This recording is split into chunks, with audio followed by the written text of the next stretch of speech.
welcome to Drishti CUET. I hope you all are good and doing great in your fields. So guys, if you are gearing up your CBSE board exam as well as your CUET exam, you guys are on right platform.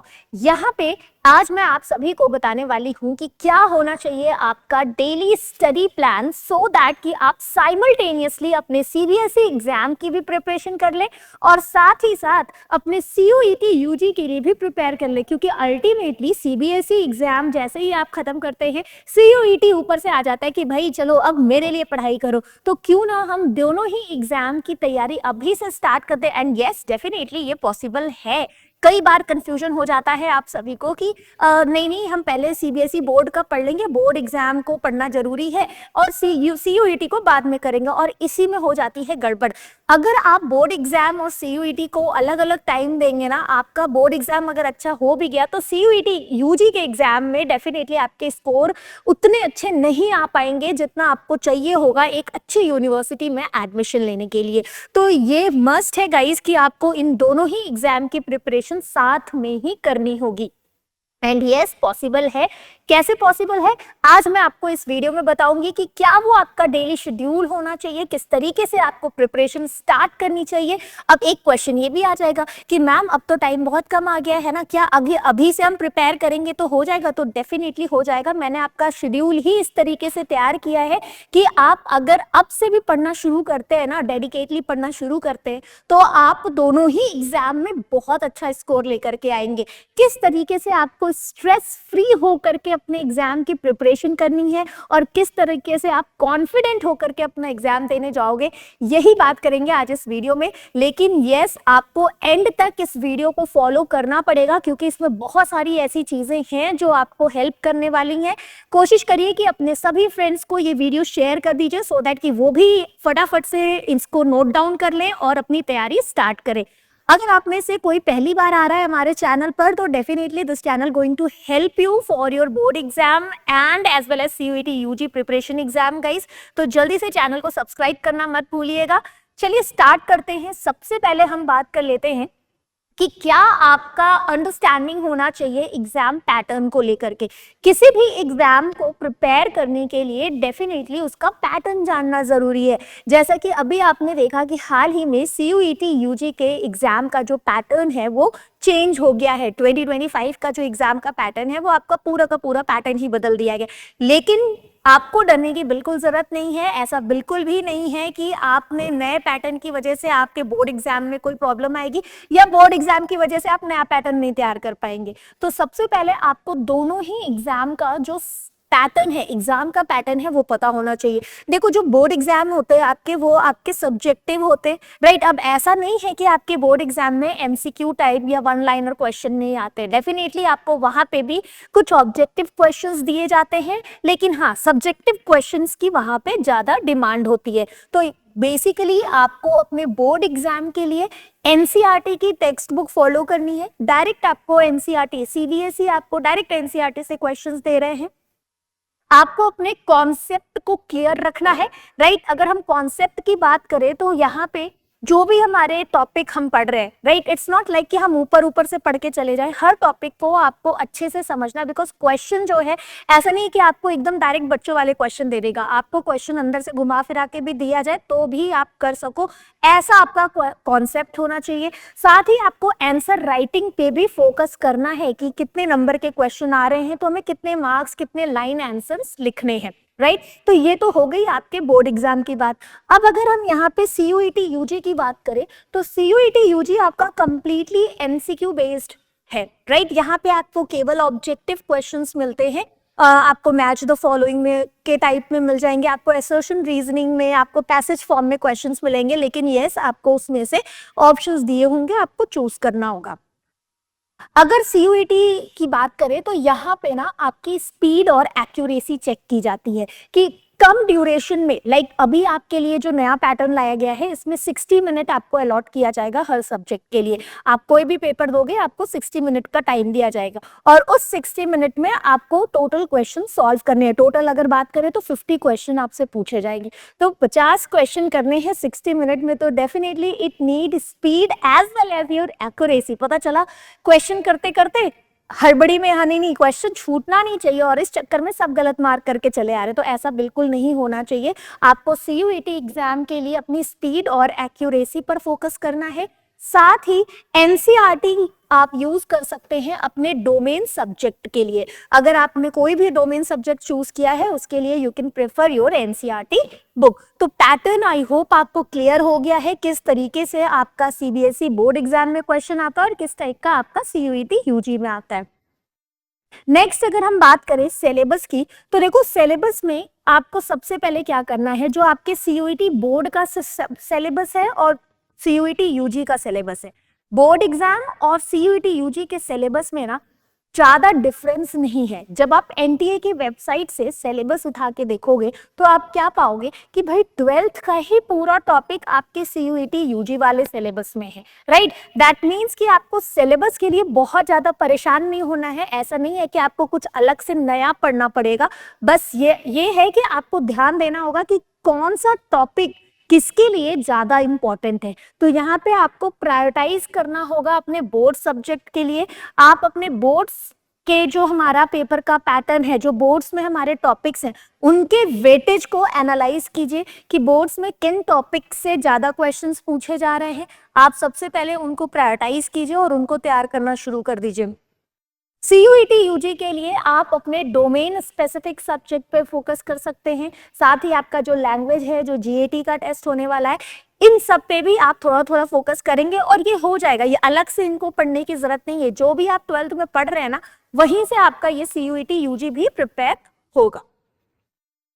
Setting clear goal बहुत important है। अगर हमें पता ही नहीं है कि हमें जाना कहाँ है, राइट, तो रास्ते में हम बस गोल गोल गोल गोल घूमते ही रहेंगे। तो यहाँ पे वो गोल गोल घूमने वाला बात नहीं चल रहा है, यहाँ हो रहा है कि आपको अपना प्रॉपर गोल पता होना चाहिए कि मुझे कितने मार्क्स लेकर आने हैं। डेफिनेटली बोर्ड एग्जाम में 90% का अगर आप एम कर रहे हैं तो आपको मेहनत करनी पड़ेगी। यस, 90% से अबव डिमांड में है आजकल किसी भी अच्छे यूनिवर्सिटीज में। कहीं पे भी आप जाएंगे तो आप देखेंगे 90%, बहुत सारे ऐसे स्टूडेंट हैं जो आजकल 90% लेकर आ रहे हैं। तो डेफिनेटली ये पॉसिबल है। और ये कैसे पॉसिबल है? बस आपकी स्पीड से, आपकी एक्यूरेसी से, आपके डेडिकेशन से आप उसको ला सकते हैं। साथ ही सीयूईटी का आपका क्या गोल होना चाहिए कि 95+ परसेंटाइल होना चाहिए। यानी अगर आपको अच्छे यूनिवर्सिटी में एडमिशन चाहिए तो डेफिनेटली आपका स्कोर अच्छा होना चाहिए। जितने भी आपके अच्छे यूनिवर्सिटीज है, टॉप यूनिवर्सिटीज की अगर मैं बात कर लूँ तो आपका बीएचयू हो गया, जेएनयू हो गया, डीयू हो गया, इन सब में आपके स्कोर अगर हायर होंगे तो ही आप वहां से अपना ग्रेजुएशन प्रोग्राम में हिस्सा ले सकते हैं। तो कोशिश करना है सबसे पहले कि आपको एक गोल सेट करना है। देखो गोल की अगर मैं बात करूँ ना, हमेशा आपको सोचना है बिगर की, राइट। जब आप बिगर ड्रीम सोचते हैं ना, तभी आप अगर उससे थोड़ा सा कम भी आएंगे तो भी आप अपने आप को अच्छी जगह पाएंगे। लेकिन अगर आप पहले ही सोचेंगे चलो भाई मेरा कट ऑफ बस क्लियर हो जाए, है ना, तो कई बार ऐसा होता है कि कट ऑफ ही नहीं क्लियर होता है। इसीलिए हमेशा सोचिए कि आपको फुल ऑन मार्क्स लाना है। जब आप फुल मार्क्स की सोचेंगे तो आपके अच्छे स्कोर आ जाएंगे, इतने की आपको एडमिशन मिल जाए। नेक्स्ट, टाइम टेबल, जिसके लिए आप सभी को इंतजार था, ये वही टाइम टेबल है जो आपको फॉलो करना है अपने सीबीएसई बोर्ड एग्जाम और साथ ही साथ अपने सीयूईटी यूजी एग्जाम की प्रिपरेशन के लिए। इस टाइम टेबल को मैंने जनरलाइज्ड फॉर्म में बनाया है। आप इसमें सब्जेक्ट अपने अकॉर्डिंग डाल सकते हैं और डेफिनेटली गाइज बिलीव मी, अगर आपने इस तरीके से अपनी पढ़ाई स्टार्ट की, देखो यहाँ पे मैंने ये कंसिडर करके टाइम टेबल दिया है कि अब आपके प्री बोर्ड्स हो चुके होंगे या प्री बोर्ड्स हो रहे होंगे, आपको स्कूल नहीं जाना है, राइट। अब आपको प्रिपरेशन करना है। आपको जो प्रिपरेशन टाइम मिला है उन टाइम टेबल की हम यहाँ बात कर रहे हैं, ठीक है। तो इसमें देखो जो आपका मॉर्निंग टाइम है, यस ऑब्वियसली 6 तक तो आप सबको उठ ही जाना चाहिए। तो 6 to 7 का जो आपका टाइम है ये आपका होना चाहिए रिवीजन ऑफ की कॉन्सेप्ट, यानी जो भी आपके फॉर्मूला हैं, जो भी आपके लिस्ट बना के रखा है आपने अपने बोर्ड एग्जाम्स के लिए, आपको कोशिश करना है कि मॉर्निंग में वो रिवाइज करना है। बिकॉज मॉर्निंग में हमारा ब्रेन फ्रेश होता है एंड जो भी चीजें आप रिवाइज करेंगे, पढ़ेंगे, वो आपको हमेशा याद रहेगा। उसके बाद 7 से 8 का जो टाइम है, इसमें आपको एमसीक्यूज प्रैक्टिस करना है जो हमारे सीयूईटी के बेसिस पे। देखो एमसीक्यूज आपके बोर्ड एग्जाम में भी आ रहा है, सीयूईटी में भी आ रहा है, तो अगर आप 1 घंटा सीयूईटी फोकस करके एमसीक्यू प्रैक्टिस कर लेते हो ना, तो आपको बहुत हेल्प करेगा दोनों ही एग्जाम में। सीयूईटी की भी प्रिपरेशन हो रही है, साथ में बोर्ड एग्जाम की भी प्रिपरेशन हो रही है। Then 8 to 9 AM, yes definitely 1 घंटा अब आपको मिल जाएगा अपने ब्रेकफास्ट के लिए, रिलैक्सेशन के लिए। आप इसमें ब्रेक लीजिए, ब्रेकफास्ट कीजिए, अपने मम्मी पापा से बातें कीजिए, राइट, थोड़ा न्यूज़पेपर पढ़ो, रिलैक्स करो, चिल करो, ठीक है। उसके बाद फिर से बैठ जाओ 9 बजे से 12 बजे तक पढ़ने के लिए। अब यहाँ पे आपको अपने बोर्ड एग्जाम को फोकस करके अपना कोई भी सब्जेक्ट उठा लो। आपको फिजिक्स पढ़ना है, आपको केमिस्ट्री पढ़ना है, आपको मैथ्स पढ़ना है, बायोलॉजी पढ़ना है, जो भी आपको पढ़ना है, एक प्रॉपर सब्जेक्ट उठाइए और उसको थॉरोली पढ़ना शुरू कर दीजिए, ठीक है। अगेन 12 to 1 आप लंच ब्रेक ले लीजिए, राइट। देखो ये जो टाइम टेबल है आप इसको थोड़ा बहुत मॉडिफाई कर सकते हैं, जैसे कुछ लोग लंच ब्रेक 1 to 2 लेना चाह रहे होंगे, तो ठीक है आप 1 to 2 लीजिए, लेकिन उसके पहले का टाइम फिर आप अपनी पढ़ाई में डाल दीजिए। ये एक जनरलाइज टाइम टेबल है, इसको आप अपने अकॉर्डिंग बना के, लेकिन यस जितना टाइम ड्यूरेशन यहाँ पढ़ने के लिए दिया गया है उतना तो आपको करना पड़ेगा, राइट। फिर 1 से 3 बजे आप दोबारा अपना दूसरा सब्जेक्ट उठाइए बोर्ड का, राइट, उसको फोकस कीजिए, पढ़िए। 3 to 4 अगेन आपको क्विज़ेस सॉल्व करने हैं आपके सीयूईटी डोमेन के लिए, क्विज़ेस सॉल्व कीजिए। अगेन आप 4 to 5 में रिलैक्स कीजिए। 5 to 7 तक आप लॉजिकल रीजनिंग, जो आपके एप्टीट्यूड वाले क्वेश्चंस होते हैं जो हमारे एग्जाम में पूछे जाते हैं आपके सीयूईटी के, आप उनको सॉल्व कीजिए। देन डिनर कीजिए। अगेन 8 to 10 PM का जो रात का समय है, ये आपको पीवाईक्यू सॉल्व करना है। प्रीवियस ईयर क्वेश्चन मस्ट है, प्रीवियस ईयर क्वेश्चन आपको करना ही करना है, whether it is your board exam और your CUET UG exam. And then 10 बजे आप आराम से रिलैक्स करके सोइए, फिर से सुबह उठ के आप अपना यही शेड्यूल फॉलो करिए। आई एम श्योर कि अगर आप इस शेड्यूल को फॉलो करते हैं अपने एग्जाम के लिए, तो आपका स्ट्रेस फ्री रहेंगे, आपको कभी एंजाइटी नहीं होगी, आपकी प्रिपरेशन बहुत ही अच्छे तरीके से हो जाएगी। और यस, सीयूईटी की भी प्रिपरेशन साथ साथ में हो जाएगी। बोर्ड एग्जाम के खत्म होते ही वो अलग वाला एंजाइटी नहीं आएगा कि नहीं अरे सीयूईटी के लिए तो कुछ पढ़ा ही नहीं है। साइमल्टेनियसली आपकी प्रिपरेशन होती रहेगी। टाइम तो कैसे प्रायोरिटाइज करना है, अब देखो आपके पास वीकेंड्स होते हैं और आपके पास वीकडेज होते हैं। वीकेंड्स को मैं सैटरडे संडे ले लेती हूँ और वीकडेज आपका मंडे टू फ्राइडे लेते हैं, राइट। तो जो हमारा वीकडेज है इसमें आप फोकस करिए अपने बोर्ड के सभी डोमेन सब्जेक्ट को, लाइक आपका फिजिक्स है, केमिस्ट्री है, अकाउंट्स है, मैथ्स है, जो भी आपका बोर्ड्स में सब्जेक्ट है, राइट। आप वीकडेज में उन सब्जेक्ट्स को पढ़िए। एंड जो आपका वीकेंड होता है इसको आप डेडिकेट कीजिए अपने सीयूईटी के मॉक टेस्ट के लिए, राइट। सीयूईटी का मॉक टेस्ट भी आप दे सकते हैं और साथ ही साथ आप सीबीएसई के सैंपल पेपर को भी सॉल्व कर सकते हैं। अब ये सीयूईटी के जो मॉक टेस्ट होते हैं, राइट, इससे फायदा क्या हो जाएगा आपको? फायदा ये हो जाएगा कि आपके एमसीक्यू भी प्रैक्टिस होंगे, आपको आइडिया लगता जाएगा किस टाइप के क्वेश्चंस आ रहे हैं पेपर में, राइट, और कितनी आपकी तैयारी हो रखी है। नेक्स्ट अगर हम बात करें कि क्या हमारी इफेक्टिव स्टडी टेक्निक होनी चाहिए पढ़ने के लिए, राइट, किस तरीके से हमें अपनी पढ़ाई को आगे कंटिन्यू करना चाहिए। तो देखो बोर्ड एग्जाम में हालांकि आपको सब्जेक्टिव क्वेश्चंस होते हैं, डिटेल्ड आपको आंसर लिखना होता है, राइट। तो यहाँ पे आपकी आंसर राइटिंग स्किल को आपको प्रैक्टिस करना है। आप क्वेश्चन लीजिए, सीबीएसई का कोई भी सैंपल पेपर उठा लो, ठीक है, और उसको आंसर लिखो, देखो कि आप कितना आंसर लिख पा रहे हो, राइट। तो जितना आप आंसर लिखने, क्योंकि आजकल क्या हो रहा है ना, स्टूडेंट जिनसे मैम मिल रही हूँ वो सभी क्या कहते हैं, मैम हमारा कॉन्सेप्ट तो क्लियर है, एमसीक्यू क्वेश्चन लेकर आइए, मैं सारा करके दिखा दूंगा। लेकिन वही अगर उनसे कह दिया जाए कि बेटा 4 लाइन डबल फर्टिलाइजेशन पे लिख के दिखाओ, तो वो क्या कहेंगे, वो 2 लाइन में लिख करके छोड़ देंगे, कहेंगे मैम पता तो है ही हमें, है ना, मैम को तो पता है, मैम आंसर देख लेंगी। तो भाई ऐसा नहीं है, है ना, आपके बोर्ड एग्जाम में आपको सभी चीजें टॉप टू बॉटम लिखनी पड़ेंगी, क्लियर। तो यहाँ पे आपकी आंसर राइटिंग स्किल होनी चाहिए। साथ ही आंसर लिखने का भी तरीका होता है, अलग सा कुछ तरीका होता है। क्या तरीका होता है कि आपको फ्लो चार्ट्स यूज करना है। जितना आप फ्लो चार्ट यूज करेंगे, डायग्राम्स यूज करेंगे, राइट, उतना आपका पेपर प्रेजेंटेशन अच्छा होगा और आपको मार्क्स वहां पे इजीली मिल जाएगा। तो ये कुछ टेक्निक्स हैं जो आप यूज कर सकते हैं अपने बोर्ड एग्जाम में मार्क्स लेने के लिए। CUET यूजी में आपको सिर्फ पेपर टिक ही लगाना है, कोशिश करना है कि जो बबल आप करिए वो अच्छे से करिए।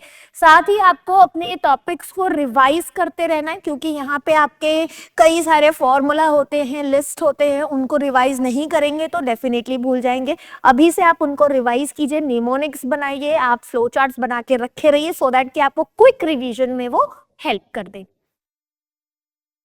देन आता है आपका सॉल्विंग पास्ट पेपर।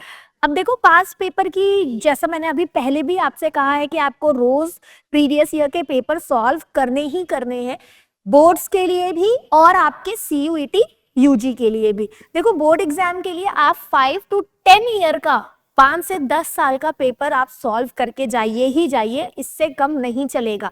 इतना पेपर अगर आप सॉल्व करके जाते हैं तो आपको कॉन्फिडेंस आएगा कि यस मैं पेपर कर सकता हूँ, राइट। इसके अलावा हमारे CUET यूजी के लिए आपको अगेन PYQ सॉल्व करने हैं। जितना ज्यादा क्वेश्चन हो सके आप उतना ज्यादा क्वेश्चन सॉल्व कीजिए, प्रैक्टिस कीजिए। प्रैक्टिस करने के लिए आप हमारे दृष्टि की भी बुक यूज कर सकते हैं। दृष्टि CUET यूजी की जो प्रैक्टिस बुक्स है आप उसमें से भी क्वेश्चन सॉल्व कर सकते हैं। डेफिनेटली वो आपको बहुत हेल्प करेंगे। डायरेक्ट क्वेश्चन वहां से आपके एग्जाम्स में भी आ जाते हैं।